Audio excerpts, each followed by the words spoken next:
Howdy, y'all. Welcome to Unstoppable here at Contagious Smile. Y'all know who I am, Michael. I'm here with my lovely soulmate, wife, best friend. Say hi. So sweet. So, if y'all been following the website and or Social media platforms, y'all saw that I did a little experimentation over the weekend. As y'all know that my wife has had her left hand and part of her arm removed, amputated due to the domestic violence and other things. So I decided to see what a day in her life would be like. I went ahead and immobilized my arm, left hand it is, so that I could experience exactly what she's going through. So I didn't wake up till about 9:30ish. that time. And then I got dressed and then remembered, oh, okay, this is the day. So without being, yeah, thank you. So I went pretty much the entire day up until just after midnight with my arm wrapped up to, see what it's like to be, one wing shy. So there was a lot of things I couldn't do, obviously, and it was frustrating at sometimes. You just have to improvise, and if this is the way of life, then you'll find a way to overcome. Yes, you'll get frustrated when you can't wash up under your armpit using the same hand, or tie your shoes or button your breeches. For her is snapping her bra in the back or whatever. So you have to make some little changes here and there. No, I haven't lost an arm like my wife, so I can't tell you the emotional stress and the pain that she goes through every day. The ghost pains that she feels constantly throughout the day, and some days are worse than others, even though it's been over a month. But I can try to walk a few steps in her shoes, experience what she went through. Yeah, so did I make dinner yesterday? No, we went out to eat. We went out to eat to celebrate our anniversary early. Yes. And he went out in public with it wrapped up. Yep, I put a sock over my hand and an ace bandage and wrapped it up to my chest, over my neck, and yeah, I went out in public. I was not ashamed. Nobody inquired as to what was wrong with me. I don't even know if I got any funny looks. I get those all the time, though. No, you do not. So, We yeah. had to improvise on like the salt shaker and the. Oh, yeah. Try going to a restaurant and having a pepper mill where you have to grind the pepper with two hands. So we used a little bit of teamwork in that. It was comical. What else? You trying to type? Typing was a little weird because I kept messing up the words. Even like I said, simple 4-letter words like move, I would misspell because my mind is thinking the letters, my fingers would do the typing, but my right hand is doing it. It's kind of like the pat your head, rub your stomach thing. It gets you a little confused at first. So I was so honored that you came up with this idea all on your own to do this. And he tried to take a nap, which if any of y'all know my husband, is a daily occurrence. 10 minutes. Which is 4 hours. And he tried to lay down with it all wrapped up, and he couldn't get comfortable no matter what he tried to do. And I guess that gave him an insight as to my nightly routine, how I don't sleep, and then I end up downstairs on the couch and watching television or working, and it's excruciating. And then I've been wearing my new device every day for longer than I'm supposed to get up to. And today it cut off my circulation because it was so swollen. And I've learned from amazing groups that have really rallied around and supported me that that is a common thing. Um, my husband really did go above and beyond in this exhibit of love, if you will, to show. He drove, he took a nap, he couldn't do a lot of things that he normally did, but he understood. And then we had a conversation earlier because I did martial art training, competition, and instructing for decades, and I can't do that now. I was looking at just my katas, and I don't even have my balance. And then I can't do my combinations because I don't have my balance and I'm missing my limb. And on top of that, then I thought about all the school I did to get my master's in sign, and it was that was tough because both of those things that I love, I feel like were snatched away from me, and that's really really tough to accept. And I know that I have no choice but to accept it, but that's still a hard one to go and understand. And then, for instance, my husband and I love shooting. We love to go shooting, and you wonder how am I going to shoot like I used to, one-handed. Not just shoot, but reload. Right. Load the magazine. Mm-hmm. You know, holstered, unholstered. Right. How do you do all that? Yep. My response time used to be amazing. Now we don't know because, I mean, it's the unknown, you know? So I said this before, I say it again. As always, if you see something, say something. Don't let domestic violence just be American staple. Because this is what my wife's going through is result from over a decade ago and what she suffered. And the incompetency of the surgeon. And the surgery, yes. And the world we're in now it's scary because we were talking earlier that in Ohio during homecoming that somebody opened fire at a high school football game right outside of the stadium. And it's when is this going to stop? What has to get done to make this stop? It's unacceptable. And it seems like you really can't go anywhere anymore without worrying, are you going to come home? And that's really scary. I mean, I feel so bad for our kids and teenagers and young adults because, you know, a lot of the shooting is all around them. How do we get that cycle broken so that this quits, this stops? What are your thoughts about it?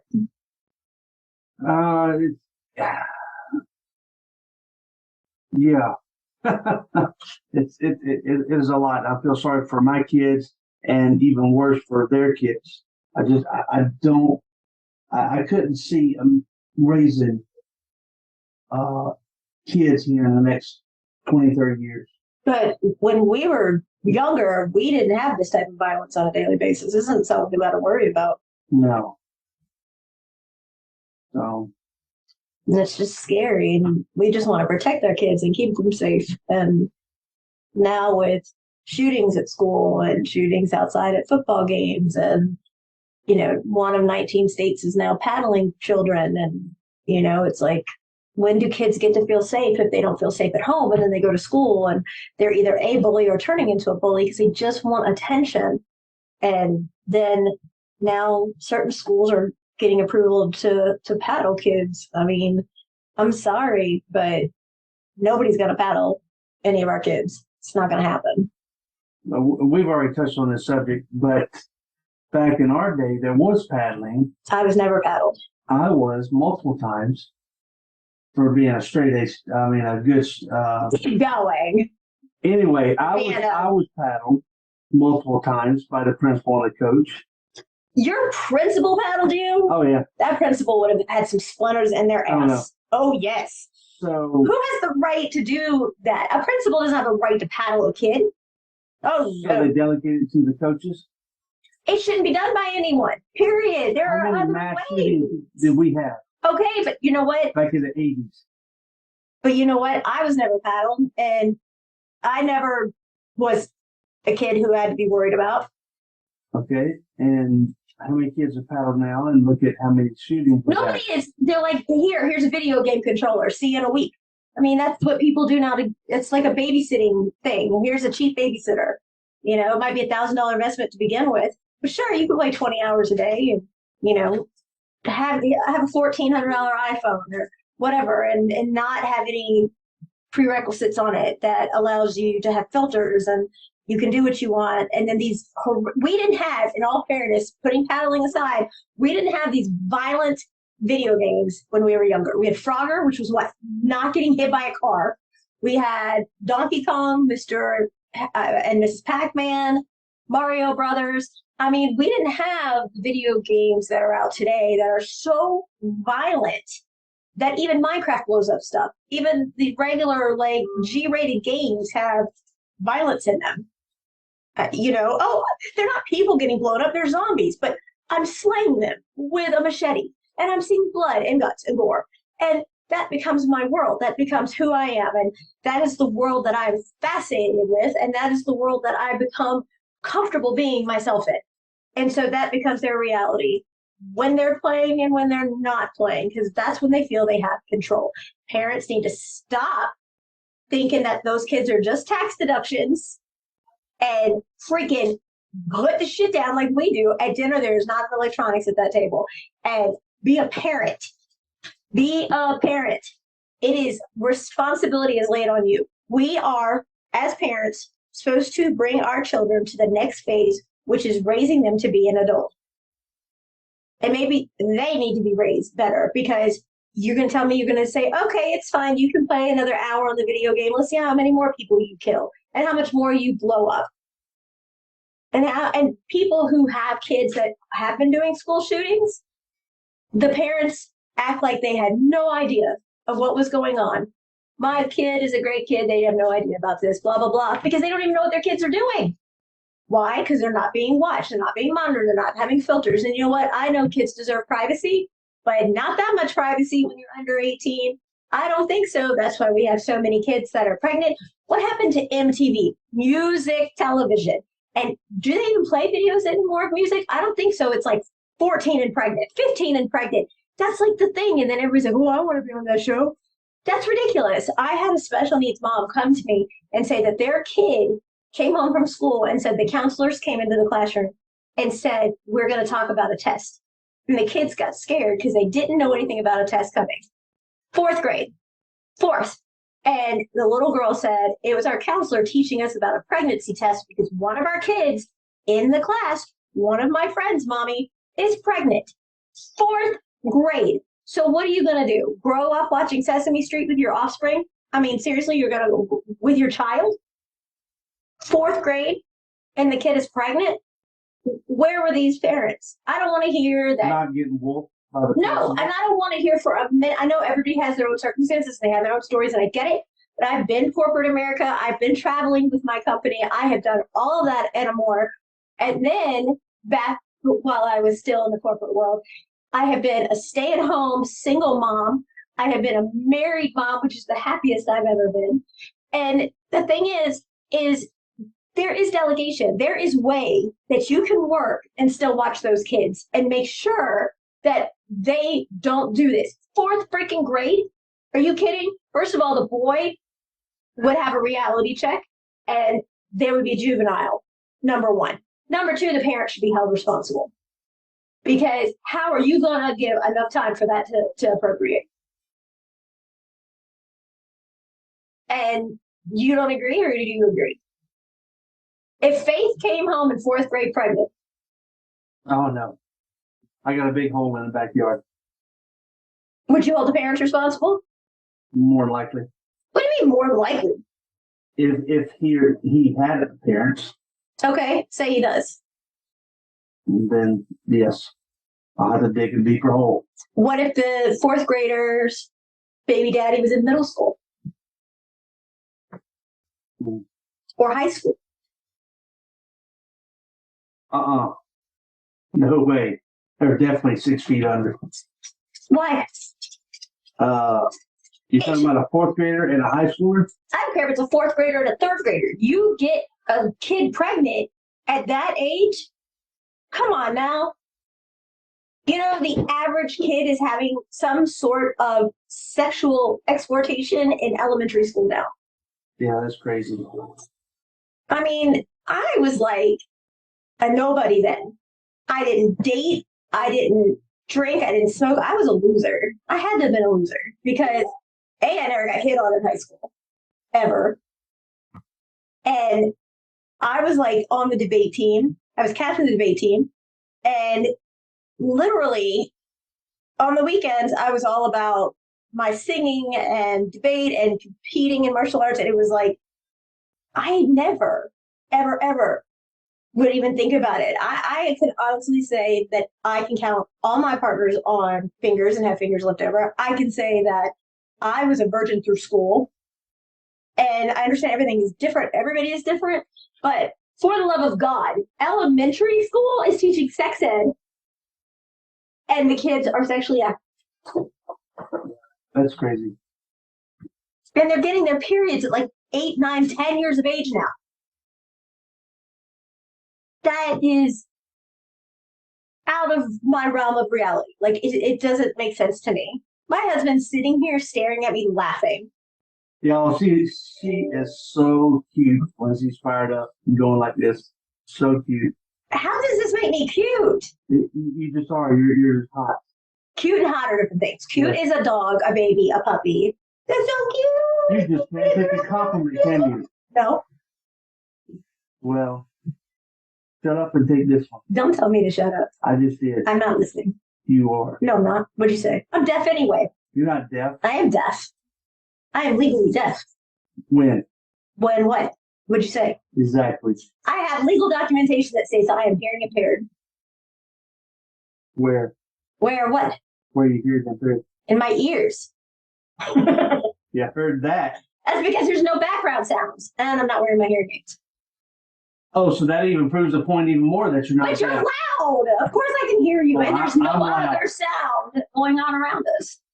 Right. Yes. You're cute. No. Here we go. There's my boy. And the dog just walked in from getting a bath. Because he knows that daddy's not being nice to mommy, and Right. boy, he doesn't like it. Go home. Get out of here. Hey, don't boy. talk to my boy that way. That's my baby. My boy. So to wrap up my experiment last night, I ended with a shower. Mm-hmm. That I had him take just with the wrapping and the sauce. He had to do all that. To realize So what it's I like. encourage you, men, women out there. Even have your kids do it. Oh my God. Yeah. You're going to have to bribe them. You shouldn't have to. You know, test it out and see what you think. You know, experience what they're going through. You know, they would do that for you. If you love them enough, do it. Walk a mile in their shoes. Spend a day. How would you word it? Challenge. Spend a day mirroring the life of a loved one. In whatever state they're in right now. And just be there for them. Because, Right. you know, there are days where I've been so blessed with the amputation community because they have just opened their heart to me. Yeah, thank y'all. And it's been amazing how generous they are. They're always checking in and making sure, you know, I'm doing okay. And that is so amazing. And the thing is, there are days where it is so frustrating. Like, I'm still not able to use my stump for the ability to carry anything between like my chest and my partial. Well, he calls it a dilly, but whatever. And it's so uncomfortable when you try to go to sleep. You can't get it in a good position. And there are times where it's so frustrating. Like, I haven't gotten in his truck since surgery because his truck is so high up. And last night he wanted to take his truck, and I was nervous about trying to get in. He wanted to help me, but I am very stern, stubborn redhead that believes I can do this. And so You did it. I did. But there's things you take for granted every day. It's like, when I handed him jelly yesterday and said, could you open this? And then I said, here, open a can of biscuits, or just simple things like that people take for granted that take 30 seconds of your time, but could take 2 minutes of mine. It's a huge, huge life altering experience. Like, you really need to learn everything you've ever learned over again. So if you have someone in your life that's going through this, it doesn't take but just a couple of seconds to do something to make it easier for them. Even if it's like, hey, we're having breakfast, just open the bottles for everybody, or open the bottles for them prior to getting to the table. Or, I dumped my unsweet tea everywhere by accident, just trying to stir it up. And it was quite frustrating. And, it's just the little simple things that make such a huge difference in a daily routine. Sweep the house.